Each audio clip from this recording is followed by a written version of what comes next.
الحمد للہ رب العالمین والصلاة والسلام علی رسولہ الکریم اما بعد فاعوذ باللہ من الشیطان الرجیم بسم اللہ الرحمن الرحیم عزیزان گرامی قدر السلام علیکم ورحمۃ اللہ وبرکاتہ۔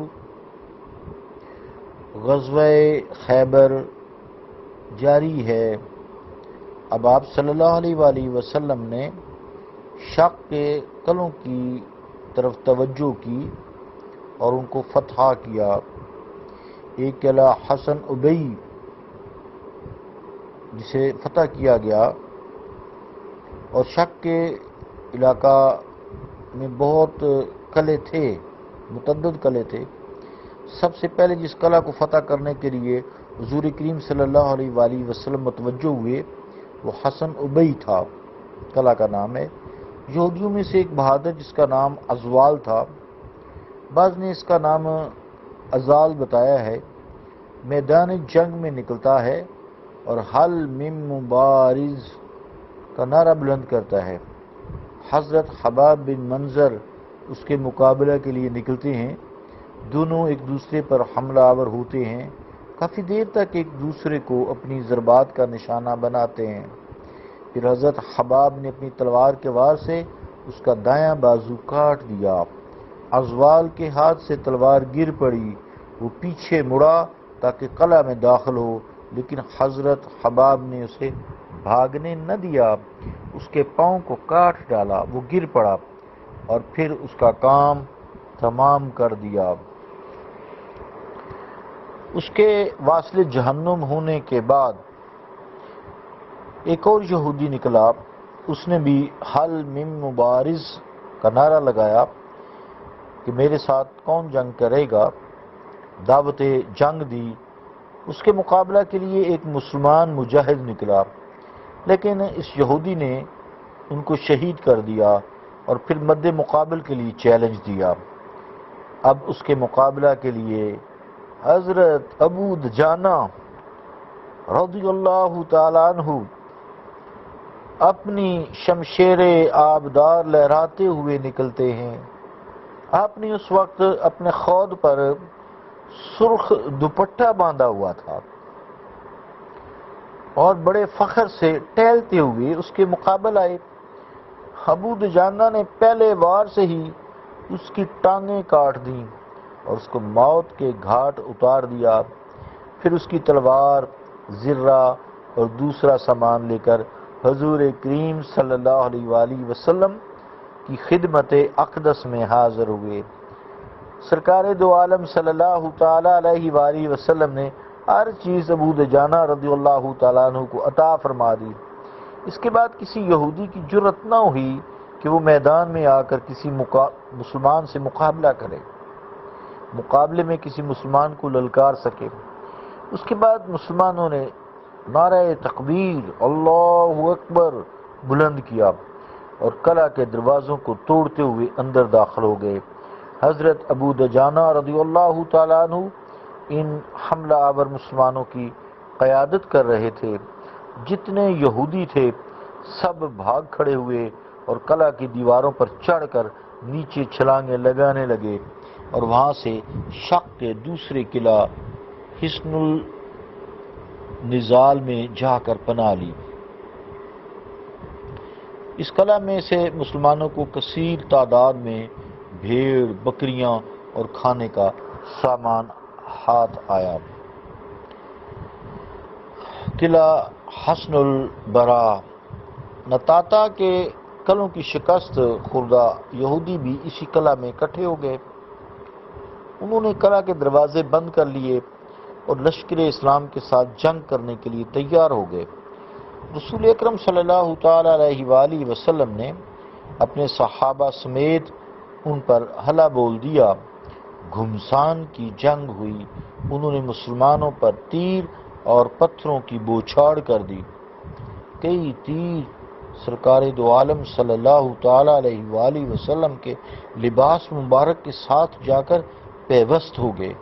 حضور کریم صلی اللہ تعالیٰ علیہ وآلہ وسلم نے کنکریوں کی ایک مٹھی لی اور ان کے قلعے کی طرف پھینکی، قلعہ کی دیواریں لرزنے لگیں۔ مسلمانوں نے ان پر شدید حملہ کیا اور تمام یہودیوں کو جنگی قیدی بنا لیا۔ اسی طرح پھر اگلا قلعہ حصون قتیبہ کی باری آئی۔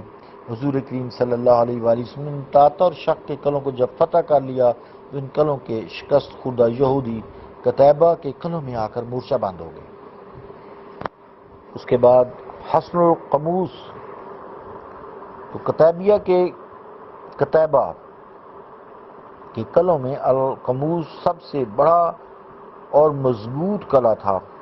موسیٰ بن عتبہ نے بیان کیا ہے کہ نبی کریم صلی اللہ تعالی علیہ وآلہ وسلم نے 20 روز تک اس قلعہ کا محاصرہ جاری رکھا۔ آخر کار شیر خدا علی المرتضیٰ کرم اللہ وجہہ کی ہمت و شجاعت کے باعث یہ قلعہ بھی فتح ہوا اور اس پر اسلام کا پرچم لہرا دیا گیا۔ اس قلعہ کے بہت سے عزیزان گرامی قدر، اس قلعہ کے بہت سے جو یہودی تھے مرد و زن کو جنگی قیدی بنا لیا گیا۔ اس قلعہ سے جو قیدی ہونے والی یہودی عورتیں ہیں ان میں حضرت صفیہ بھی تھیں جو حی ابن اخطب کی بیٹی اور کنانہ بن ابی الحقیق سردار قلعہ کی بیوی تھیں۔ ان کے بارے میں انشاءاللہ آگے تفصیل آئے گی۔ بعض مورخین نے سیدنا علی کرم اللہ وجہہ اور مرہب کی لڑائی کو اس قلعہ کی فتح کے حالات میں ذکر کیا ہے، لیکن اکثر علماء سیرت و تاریخ کا یہی فیصلہ ہے کہ سیدنا علی کرم اللہ وجہہ کی جنگ مرہب کے ساتھ قلعہ نعم، جس کا ہم نے پیچھے ذکر کیا ہے، نعم پر حملہ کرنے کے دوران ہوئی تھی۔ واللہ تعالی عالم بالصواب۔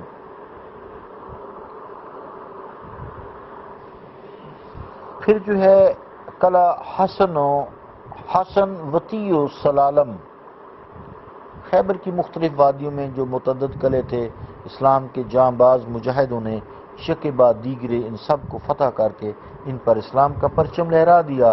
صرف 2 قلعے باقی رہ گئے تھے، ایک کا نام وطیق اور دوسرے کا نام سلاسم تھا۔ دوسرے قلعوں کو فتح کرنے کے بعد رحمت عالم صلی اللہ تعالی علیہ وآلہ وسلم نے ان دونوں قلعوں کا محاصرہ فرما لیا جو 14 روز تک جاری رہا۔ اس عرصہ میں کسی یہودی نے وہاں سے باہر نکل کر مسلمانوں سے نبرد آزما ہونے کی جرت ہی نہ کی۔ حضور کریم صلی اللہ علیہ وآلہ وسلم نے ارادہ فرمایا کہ منجنیقیں نصب کر کے ان پر سنگ باری کی جائے۔ ادھر قلعوں میں معصور یہودیوں کو یقین ہو گیا کہ اگر یہ محاصرہ کچھ روز مزید جاری رہا تو فاقہ کشی کے باعث وہ ایڑیاں رگڑ کر ہلاک ہو جائیں گے۔ نیز جب انہوں نے دیکھا کہ مجاہدین اسلام کی منجنیقیں نصب کر کے ان کے قلعوں کی دیواروں کو منہدم کر دیں گے، اس کے بعد انہیں بے دریغ قتل کر دیا جائے گا، تو انہوں نے صلح کے لیے سلسلہ شروع کیا۔ کنانہ بن ابی الحقیق نے شماخ نامی ایک یہودی کو حضور پرنور صلی اللہ علیہ وآلہ وسلم کی خدمت میں بھیجا اور اس کے ذریعہ سے عرض کی کہ اجازت ہو تو وہ گفتگو کے لیے حاضر ہو جائے۔ آپ صلی اللہ علیہ وآلہ وسلم نے حاضر ہونے کی اجازت مرحمت فرمائی۔ کنانہ اپنے قلعہ سے اتر کر بارگاہ رسالت میں حاضر ہوا۔ مختصر مذاکرات کے بعد جو ہے شرائط پر حضور صلی اللہ علیہ وآلہ وسلم سے صلح کا معاہدہ طے ہو گیا۔ ان میں سے شرائط یوں تھی: نبی کریم صلی اللہ علیہ وآلہ وسلم قلعہ میں مورچہ بند یہودیوں کا خون معاف فرما دیں گے، ان کی اولاد ان کے حوالے کر دی جائے گی۔ تیسرا، وہ لوگ خیبر کے قلعوں اور اس کے مزروع قبوں سے نکل جائیں گے اور اپنی اولاد کو بھی ساتھ لے جائیں گے۔ چوتھے، سونے چاندی کے سارے زیورات، سواری کے جانور، ہر قسم کا اسلحہ اور کپڑوں کے تھان سب حضور صلی اللہ علیہ وآلہ وسلم کے حوالے کر دیں گے، صرف اتنا کپڑا ساتھ لے جائیں گے جو ان کی پشت پر لدا ہوگا۔ حضور کریم صلی اللہ علیہ وسلم نے فرمایا، اگر تم اپنے سامان سے کوئی چیز چھپاؤ گے تو اللہ اور اس رسول اس صلح کی ذمہ داری سے بری ذمہ ہوں گے۔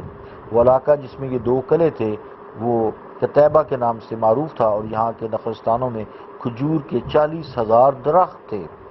ان لوگوں نے ان شرائط پر حضور صلی اللہ علیہ وسلم کے ساتھ صلح کی، چنانچہ آپ صلی اللہ علیہ وآلہ وسلم نے مجاہدین اسلام کو بھیجا تاکہ ان کے تمام اموال اپنے قبضہ میں لے لیں۔ ان 2 قلعوں میں سے مسلمانوں کو بہت سارا اسلحہ دستیاب ہوا۔ باقی انشاءاللہ کل حی بن اخطب کے خزانہ کے بارے میں مزید انشاءاللہ ہم بات کریں گے. وما علینا الا البلاغ.